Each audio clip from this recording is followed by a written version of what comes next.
Nous allons réviser ensemble les nombres relatifs et en particulier l'addition et soustraction avec parenthèses.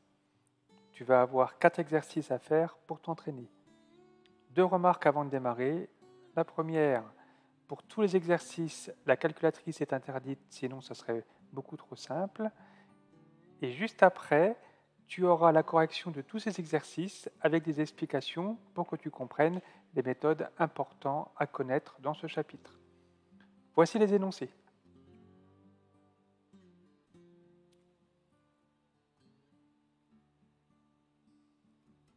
Je te propose de mettre en pause juste avant la correction.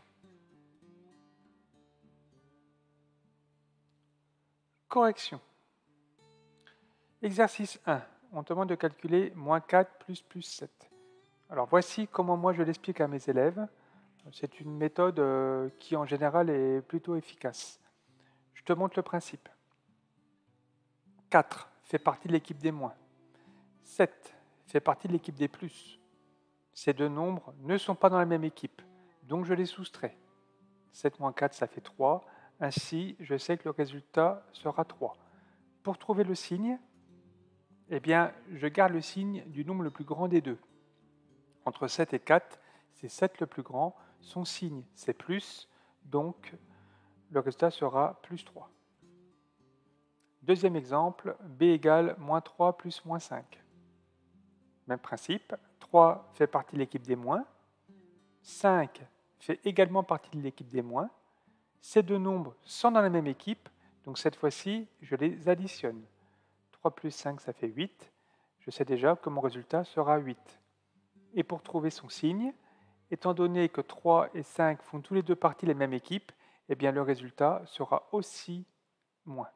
Ainsi, j'ai trouvé b égale moins 8. Troisième calcul. 3,5 fait partie de l'équipe des plus. 2,7 fait partie de l'équipe des moins. Ces deux nombres ne sont pas dans la même équipe, donc je les soustrais. 3,5 moins 2,7, ça fait 0,8. Donc, je sais déjà que mon résultat sera 0,8. Et pour trouver le signe, je prends le signe du nombre le plus grand des deux. Entre 3,5 et 2,7, c'est 3,5 le plus grand. Son signe, c'est plus, donc le résultat sera plus 0,8. Passons à l'exercice 2. Calculer les expressions suivantes. Donc là, il y a plusieurs additions dans le même calcul. Voici la méthode qu'il faut que tu utilises pour avoir bon. En premier, on regroupe ensemble les nombres qui font partie de la même équipe. Moi, j'ai décidé de regrouper déjà les nombres de l'équipe des plus, puis les nombres de l'équipe des moins. On aurait pu faire le contraire.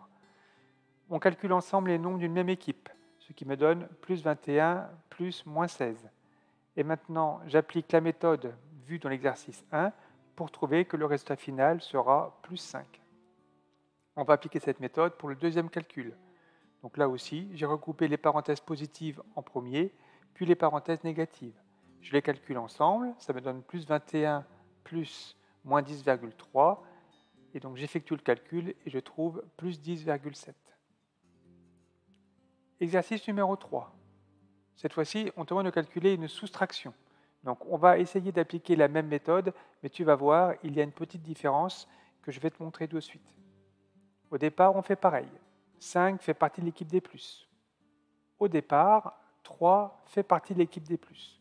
Mais, à cause de la soustraction que je t'entoure, 3 va devoir changer d'équipe et passer dans l'équipe des moins. Donc le plus 3 va devenir moins 3. Je recopie le début de mon calcul et cette fois-ci, je pense à écrire plus entre les deux parenthèses pour que 3 ne change plus d'équipe. Et maintenant, j'applique la méthode qu'on a vue juste avant pour trouver que le résultat sera plus 2. On recommence avec B. Moins 6, moins 4. Donc 6 fait partie de l'équipe des moins.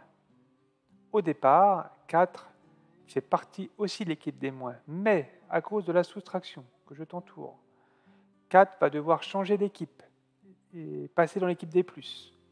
Donc voilà, je transforme mon moins 4 en plus 4, je recopie le début de mon calcul et je pense à écrire le plus entre les deux parenthèses pour que 4 ne change plus d'équipe. Et à la fin, je trouve B est égal à moins 2.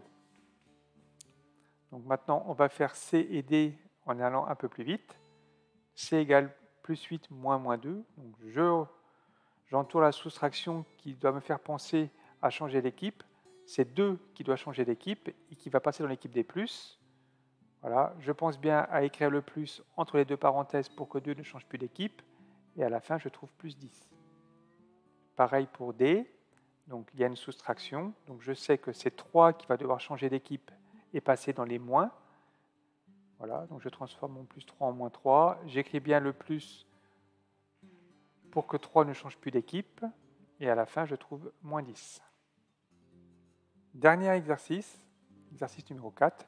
Donc on te demande de calculer une expression où il y a un mélange de soustraction et d'addition. Voilà la méthode qu'il faut que tu appliques pour réussir ce genre de questions. On commence par repérer les nombres qui vont changer d'équipe. Donc c'est les soustractions qui vont me dire. Donc ici j'ai 2 soustractions. Dans ce calcul, ça sera donc 7 et 3 qui vont changer d'équipe. Donc maintenant, on fait des changements d'équipe. Donc ce qui est écrit en rouge, c'est les nombres qui ont changé d'équipe. Ce qui est écrit en vert, c'est les nombres qui sont restés dans la même équipe. Et je pense bien à écrire des plus pour plus qu'il y ait changement d'équipe. Maintenant, je regroupe par équipe. Donc là, j'ai décidé de faire les moins en premier, puis les plus. Donc, moins 12 plus 14. Et ça, donc, ça donne plus 2. On fait pareil pour le calcul de B. Donc, on commence par repérer les nombres qui vont changer d'équipe. Donc, ce sont les soustractions qui me le disent. Donc là, j'entoure les soustractions. Il y a donc 2 nombres qui vont changer d'équipe. C'est 5 et 4. Donc, je fais les changements d'équipe. Pareil, les nombres qui ne changent pas d'équipe, je les ai écrits en vert. Les nombres qui changent d'équipe, je les ai écrits en rouge. Et je pense bien à écrire les plus pour plus qu'il y ait de changement d'équipe. Je regroupe par équipe, ça me fait moins 14 plus 14. Là, je tombe sur un cas particulier où les nombres ne sont pas de la même équipe, mais ce sont des mêmes nombres. Dans ces cas-là, le résultat fera 0.